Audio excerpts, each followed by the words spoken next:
అయిన దేవుని బిడ్లారా, ఆయన కృప, ఆయన కాపుదల, ఆయన భద్రత నిత్యము మనందరికీ తోడై ఉండి నడిపించునుగాక. Amen, amen. గొప్ప దేవుడు, గొప్ప కార్యాలు చేసే మహోన్నతుడైన యేసుక్రీస్తు ప్రభు నామం బట్టి స్తుతి మహిమ కలుగునుగాక అన్నాడు. ఆమెన్. మన గంటా ప్రకాష్ గారి గురించి కొన్ని విషయాలు మనము నేర్చుకుందాం. ఈ తరం వారిలో గొప్ప దైవజనుడుగా ఆయన పేరుగాంచాడు. మరి పరిశుద్ధాత్మ శక్తి పొందుకొనుచు కృపావరములు కలిగిన వ్యక్తి, దేవుని వాక్శక్తి సంపూర్ణంగా తన హృదయములో నింపుకున్న గొప్ప దైవజనుడు. మరి తరంలో అలాంటి దైవజనుని, గంటా ప్రకాష్ గారు లాంటి దైవజనుని మనము చూడగలమా? ఎంత అద్భుతమైన సేవకుడు! మనం కళ్ళారా వాక్యాలు వింటే మనకు అర్థమవుతుంది. నేను అనేకమైన సంఘాలు ఆయన ద్వారా గల్లిబిల్లవుతున్న సంఘాలు, సంఘ పెద్దలు మధ్యలో, సేవకుల మధ్యలో ఆ వివాదాలు, ఆ గందరగోళం ఉన్న సమయంలో ఆయన వెళ్ళి దేవుని వాక్యాన్ని చెప్పి, దేవుని వాక్యం ద్వారా వారిని సరిచేసి ఆ సంఘాలు కట్టబడి ఆ సంఘాలు ఇప్పటి కూడా విస్తరిస్తున్నాయి. నేను కళ్ళారా చూశాను. అలాంటి దైవజనుని కొరకు మనం ఎంత చెప్పుకున్నా తక్కువనే.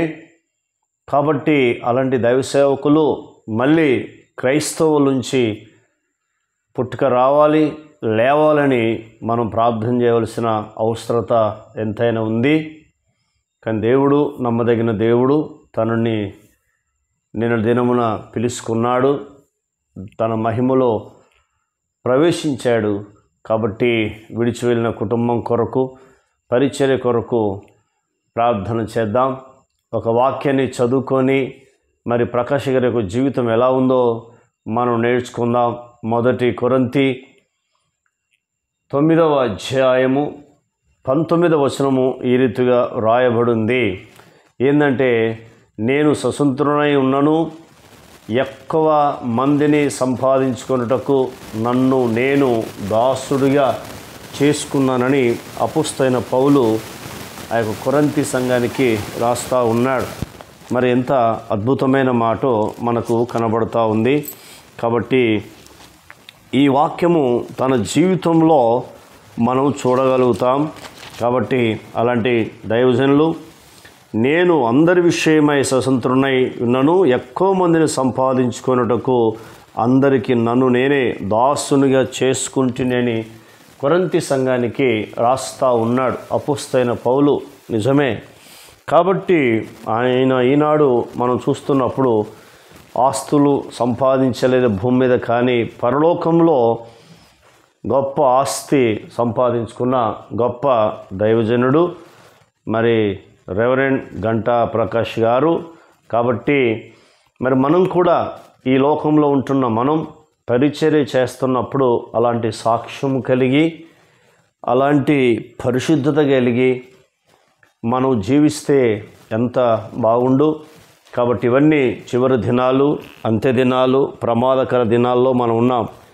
ఎందుకంటే ఆయన ఎప్పుడొస్తాడో తెలియదు, మనం ఈ లోకాన్ని ఎప్పుడు ముగించుకుంటామో తెలియదు. కాబట్టి ఆ వాక్య ప్రకారంగా భూమి మీద ఆస్తులు కాదు మనం సంపాదించుకునేది, పరలోకంలో మన కొరకు ఆస్తులు సంపాదించుకోమని ఆ వాక్యం మనల్ని హెచ్చరిస్తూ ఉంది, గద్దిస్తూ ఉంది, ప్రోత్సహిస్తూ ఉంది. ఎందుకంటే యేసుక్రీస్తు ప్రభువారు కూడా అదే చెప్పాడు. భూమి మీద మీ కొరకు ధనాన్ని కూర్చుకొనవద్దు, ఇక్కడ దొంగలుంటారు, పరలోకంలో మీ కొరకు ధనాన్ని కూర్చుకోమని దేవుడు చెప్పాడు. కాబట్టి ఆ వాక్య ప్రకారంగా మనం ఎప్పుడైతే ముందుకు వెళ్తామో కంపల్సరీ దేవుడు మనని ఆశీర్వదిస్తాడు. ఎందుకంటే ఈ లోకము, ఈ శరీరము, ఈ కుటుంబము, ఈ సంపాదించిన యావదాస్తి ఏదొకప్పుడు మనం విడవలసిందే. ఇదంతా అశాశ్వతము. శాశ్వతమైన లోకము పరలోకము.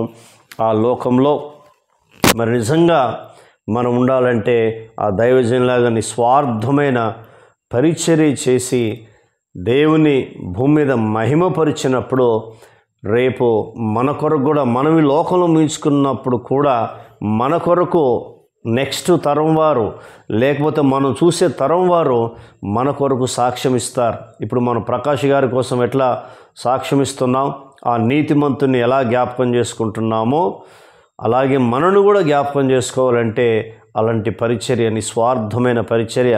సంఘాలు కట్టబడాలి, సేవకుల కుటుంబాలు బలపరచబడాలి, సంఘస్థులు బలపరచబడాలి. సమాజంలో యేసుక్రీస్తు నిజమైన దేవుడని సవాలు చేస్తూ అనేకులను ఆయన దగ్గర నడిపించాలి. అట్టి కృప దేవుడు మనకు అనుగ్రహించేలాగున రోషము కలిగి పవిత్రత కలిగి నిష్కపటులై మనం ముందుకు వెళ్ళాలని ఒక దైవ సేవకుడిగా కోరుతా ఉన్నాను. కాబట్టి ఎప్పుడైనా ఈ లోకాన్ని ముగించుకునవలసిందే, కానీ ముగించుకోక ముందుకు అలాంటి సాక్ష్యము కలిగి అలాంటి జీవితము కలిగి మనం ఉంటున్నప్పుడు మన ద్వారా కూడా అనేకులు బాగుపడతారు, అనేకులు రక్షణలోకి వస్తారు. అలాంటి గొప్ప ధన్యత దేవుడు మనకు అనుగ్రహించేలాగున మరి మనం ప్రార్థన చేద్దాం. కన్న తండ్రి, నీకు స్తోత్రాలు. విన్న మాటలు బట్టి నీకు వందనాలు చెల్లిస్తున్నాం.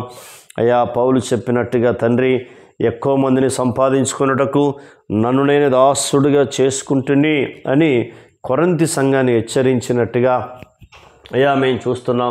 తండ్రి, మీకు స్తుతి, మీకు మహిమ కలుగును గాకని అడుగుచున్నాం. తండ్రి, నీకు స్తోత్రాలు. అయ్యా, ఈ మాటల ద్వారా మీరు మమ్మల్ని ధైర్యపరిచినందుకు వందనాలు, ఆదరించినందుకు మీకు స్తోత్రాలు. మీ నామానికి నిరంతరం మహిమ కలుగును గాకని అడుగుచున్నాం. తండ్రి, నీకు వందనాలు. మీరు గొప్ప దేవుడవు, గొప్ప కార్యాలు చేసే తండ్రి, నీకు వందనాలు. అయ్యా తండ్రి, రెవరెండ్ గంటా ప్రకాష్ గారు బట్టి నీకు వందనాలు. అయ్యా, గొప్ప పరిచర్య చేసే కృపను ఇచ్చావు. అయ్యా, మీకు స్తోత్రాలు చెల్లిస్తున్నాం. మీరు ఇచ్చిన తలంతును బట్టి నీకు వందనాలు, మీరు ఇచ్చిన కృప వరములను బట్టి నీకు వందనాలు, మీరు ఇచ్చిన వాక్శక్తిని బట్టి వందనాలు చెల్లిస్తున్నాము తండ్రి. అయ్యా తనను ప్రభువాని రాత్రి మీరు పిలుచుకున్నందుకు మీకు స్తోత్రాలు. అయ్యా తండ్రి, నీకు వందనాలు. తండ్రి, తన భార్యను మీరు జ్ఞాపకం చేసుకోండి, తన కుటుంబ సభ్యులను మీరు జ్ఞాపకం చేసుకోమని అడుగుతున్నాం.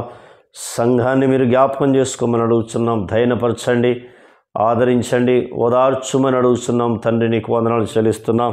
అయ్యా, రేపు జరగబోతున్న సమాధి కార్యక్రమంలో మీరు ఉండండి. అయ్యా ప్రభా, మీరు మహిమ పొందుమని అడుగుతున్నాం. తండ్రి, నీకు స్తోత్ర. మీ నామానికి మహిమ తెచ్చుకోండి. అలాంటి వారిని అయ్యా ప్రభా తండ్రి నాయన మళ్ళీ ప్రభా ఈ తరములో చూసే భాగ్యాన్ని మాకు ప్రసాదించమని అడుగుతున్నాం. తండ్రి, నీకు వందనాలు. నలుమూలల నుంచి అలాంటి దైవజనులు మీరు లేవనెత్తండి.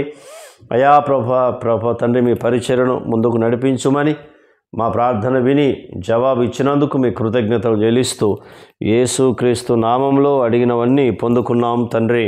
ఆమెన్. దేవుని కృప మనందరినీ దీవించి ఆశీర్వించునుగాక. Amen, amen, amen.